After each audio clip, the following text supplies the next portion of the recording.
back videos in a matter of 3 days.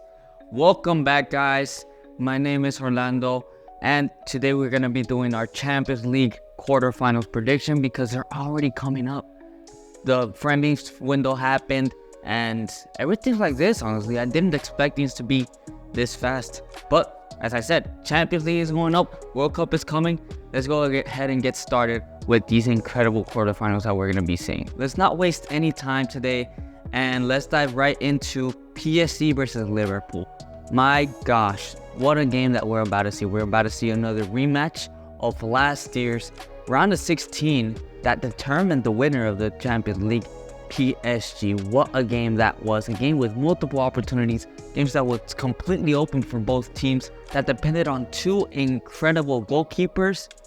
This year are going to be depending on two incredible offenses. Now, the first leg is going to be getting played in France, Paris. We know that PSG does not tend to do poorly in their home ground. Let me speak about some of the players that are going to be missing on the PSG side.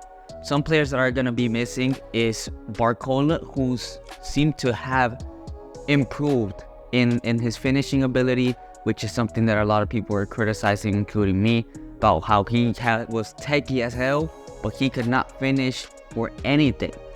He was starting to finish, and now he is injured. He might be missing he is going to be missing both legs against Liverpool. And another player that PSG is going to be missing dearly is Fabian Ruiz. Fabian Ruiz, who was integral for that midfield last year to make it into the Champions League and completely win everything. And in my opinion, that's one of the reasons they struggled so much against Chelsea and controlling the game, because yes, they beat them 8-2, but in that first leg, I mean, there was a couple times where it was a bit of a danger, and PSG looked a bit completely out of control of the game, and they couldn't grab the game by the head and calm it down. But Fabian Ruiz is a maybe. I hope that he plays because Zaire Emery is not bad, but Fabian Ruiz, man, he's a player that's severely underrated, and these are the games that he be showing up in every single one of them. So of course, these are some key misses for PSG. But Barcola, you got Kvaratskhelia, Dembele, Doué. You got a variety of ballers that can cover Barcola. Fabian Ruiz as well. That whole midfield in general is so good that you feel the effect, but the drop-off is not as severe. While Liverpool is going to be missing Alisson, one of the best goalkeepers in the world. They're going to be missing him, and it's going to be really under the sticks. He had a rough first games when he came in for Liverpool after that move from Valencia. But as time went on, he got into the team, he got understood. He was starting to play a lot better because Alisson was injured, of course. He had to step up. But now he's getting called up again. And can he do it? Can he protect this Liverpool? Because it's going to depend a lot on the goalkeeper. That Liverpool back line has not looked the most solid, including Van Dijk, Konate. That midfield, neither have they. So they have depended a lot on Alisson, and that's how they almost beat PSG last year, depending on Alisson. So that's a massive miss for this Liverpool side. Let's go ahead and start with my predictions. So, as I said, the first leg is going to be played in the Parc de France, and I think it's going to be a 5-3 victory for PSG. These guys aren't afraid to attack. These guys are cutthroat. And like I said, you got the Cavaras, Dembeles, Doués. These guys are not going to back down, and they're going to be pressing like hounds on the Liverpool side. And can this Liverpool back line do it? I already talked about how weak they've been looking. Can Konate get back to the levels that he was last year and put in a shift along with Van Dijk? I think they can, but who's going to be on that right back position? So Boslite, where if he plays on the right back position, you're going to be missing so much attacking threat, so much midfield control in that midfield area. And on that left back position, is Kirk is going to be able to stop a Doué, Dembele, a Kvaratskhelia? I don't know if he'll be able to. But these two teams, it seems like defense does not matter, because Liverpool against Galatasaray offensively looked out of their mind. And PSG against Chelsea, we saw what happened, 8-2. These guys can score for days, but it's simply a matter that PSG, they're gonna score 5 goals. I feel like they're gonna be able to. On the second leg, I think that's gonna be a 2-2. Liverpool in Anfield, they're gonna try their best, but their best won't be enough. I think they get a 2-0 early lead, and PSG just end up coming back 2-2.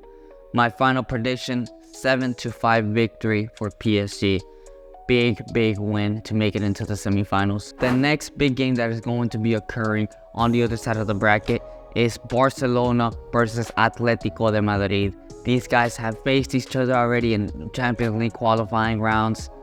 They face each other in La Liga every single year, and most recently, just yesterday, they faced each other in a thrilling 2-1 victory to Barcelona, where Atletico Madrid played their B team to be ready for this game, while Barcelona went all out trying to do everything they could to get a victory, and in the end, they were able to get that. Now let's get into some interesting facts, and like I said, this Barcelona side has not been able to beat Atletico Madrid in the Champions League to qualify to the next round. They faced each other 2 times, this is going to be their 3rd time, and both times they fell short by a couple goals. So this is going to be interesting. Can Barcelona turn around this curse or whatever that's going on? And just as background information, of course, like I said, Barcelona just faced Atletico Madrid. It was a very difficult game for Barcelona, but they also faced them in the Copa del Rey, where Atletico Madrid absolutely spanked them in the Wanda Metropolitano 4-0. And Barcelona, then on a return like 3-0, near comeback for Barcelona. This is a lot difficult to predict than I thought, and it's gonna be a tough match. Atletico Madrid seem to have the number of Barcelona. Barcelona are gonna need to convert the chances, and Atletico Madrid have to be effective with the chances that they had, because even yesterday, Griezmann had a couple one-on-ones and completely blasted them, skied them. So these guys better score the goals, that the opportunities that they're given. Now, before we dive into my predictions for this game, let's go ahead and talk about some of the players that are going to be missing out on this match. For Atletico Madrid, Jan Oblak will probably be missing this match, but Musso played incredible in these past couple of games. He has been the starter goalkeeper for Atletico Madrid for about a month, I believe. So I don't think that Atletico Madrid are going to be suffering much in goal without Jan Oblak. They're also going to be missing Pubil. They're going to be missing Johnny Cardoso, who's grown into being one of the starters, one of the integral players in this Atletico Madrid side. And of course, Pablo Rodriguez has been injured for the majority of the season. On Barcelona's side, Marc Bernal yesterday went out with an injury. I don't think he's going to be able to be playing this Champions League game, and I don't see the report here, but maybe even Araujo's not going to be available for this game. Frankie de Jong is also doubtful to return for the game. He might be there for the second leg, but I don't think he's going to be playing in the first leg against Atletico Madrid. And of course, the biggest omission from the squad, Rafinha. He got injured in the international friendlies stoppage, and that's going to be a massive loss for Barcelona. They don't have the best record without Rafinha, and they need their top players to be firing on all cylinders. Rafinha, it's gonna be a big miss for Barcelona. So the first leg, similar to the Copa del Rey, is going to be in the Wanda Metropolitano.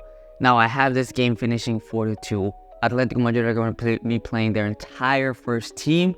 I think Barcelona are going to try. They're going to have multiple opportunities similar to the game that just happened yesterday, but they're not going to put them away.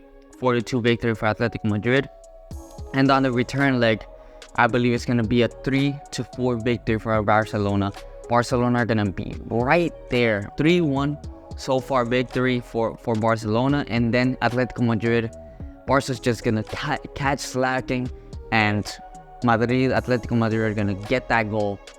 3-4, 7-6 Atletico Madrid on aggregate. And honestly, I wouldn't be surprised if this game even goes on to penalties. Moving on to Arsenal versus Sporting, a rematch of the Europa League.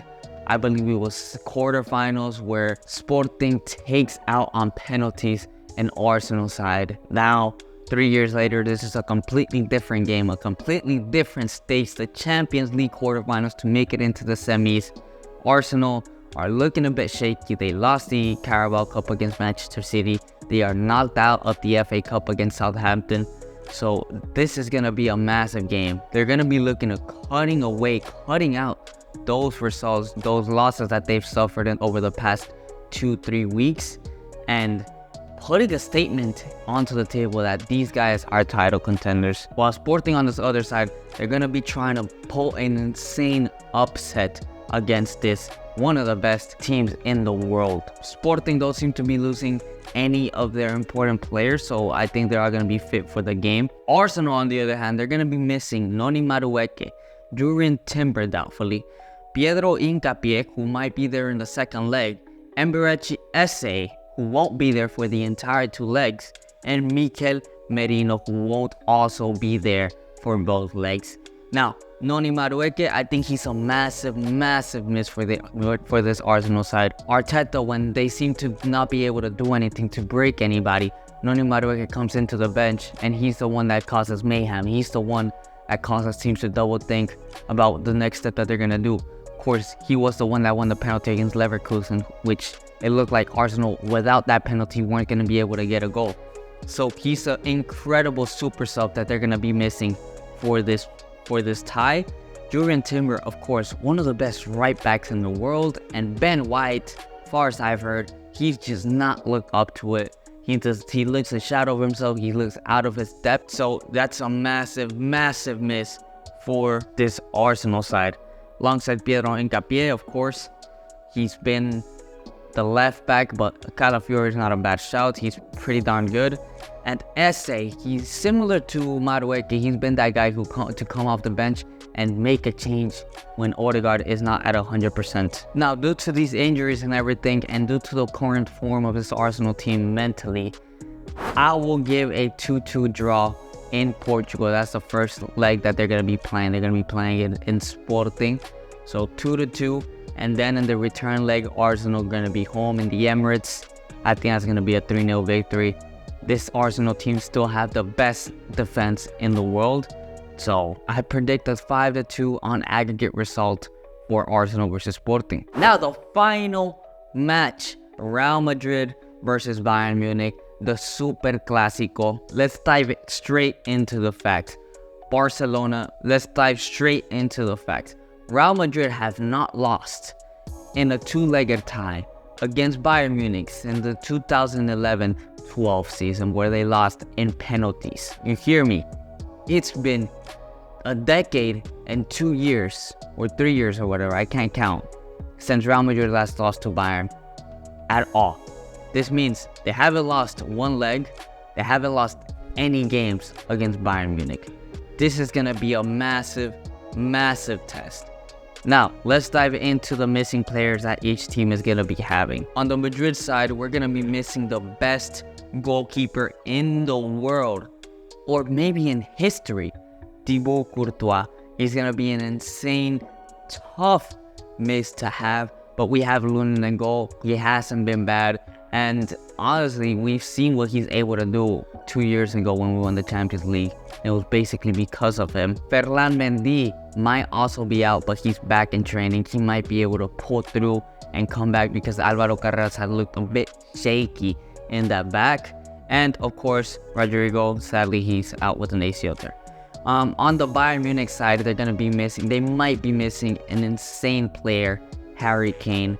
He's a doubtful inclusion into the squad. He might not play. I don't see Harry Kane not playing. If he's fit enough, he is going to play. So I don't even know if he's gonna be out. Now we can dive into the predictions. Of course, Bayern Munich is one of the best, if not the best team in Europe right now. Offensively, defensively, these guys look incredible. Michael Olise, Harry Kane, Luis Diaz. It's gonna be painful to watch this. And I thought the same thing against Manchester City, right?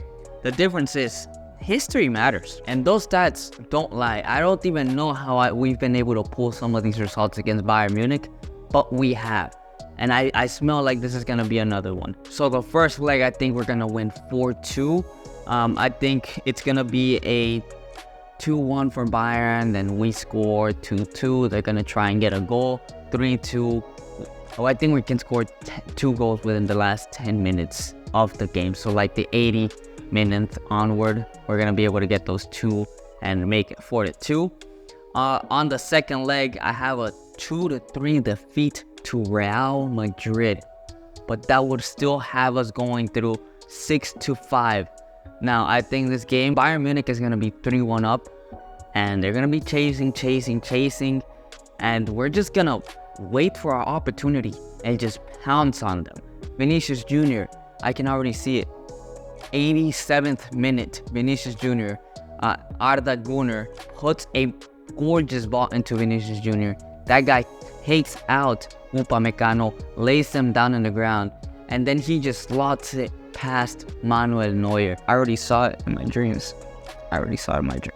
But yeah, I have Real Madrid winning this game 6-5, and we could be facing PSG or Liverpool in the semifinals of the Champions League. Now I want to clarify, I don't expect this to win. I'm not 100% sure that we could win, but you just gotta back the team, right? You have to back them. I didn't back them against City, and look what happened.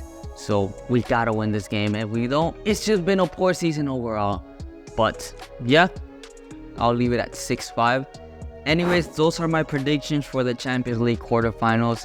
I hope y'all enjoyed. Enjoy the Champions League quarterfinals that are gonna be happening this week. And I'll see y'all on the next one.